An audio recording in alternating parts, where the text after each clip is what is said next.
1860, Prophecy of the Jewish Tradition and the World Zionist Movement, in which all of you have played a so important a role, has continued this tradition. It has turned the dreams of its leaders into acts of statesmanship. It has converted the hopes of the Jewish people into concrete facts of life. When the Zionist Conference met in 1897, Palestine was a neglected wasteland. A few scattered Jewish colonies had resettled there, but they had come to die in the Holy Land rather than to make it live in greatness. Most of the governments of the world were indifferent, but now all has changed. Israel became a triumphant and enduring reality exactly 50 years after Theodor Herzl.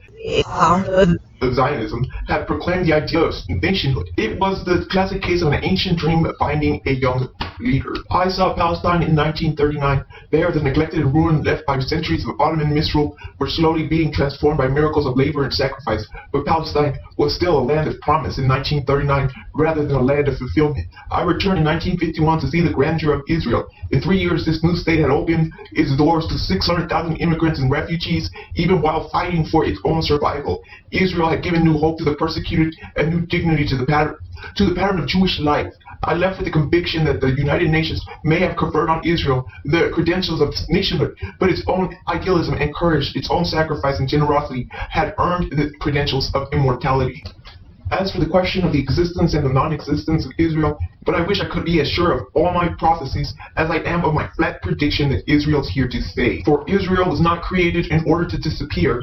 It was President Woodrow Wilson who forecast with prophetic wisdom the creation of a Jewish homeland.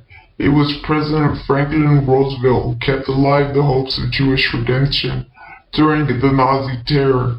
It was President Harry Truman who first recognized the new state of Israel and gave it status in world affairs. And may I add that it would be my hope and my pledge to continue this democratic tradition and be worthy of it.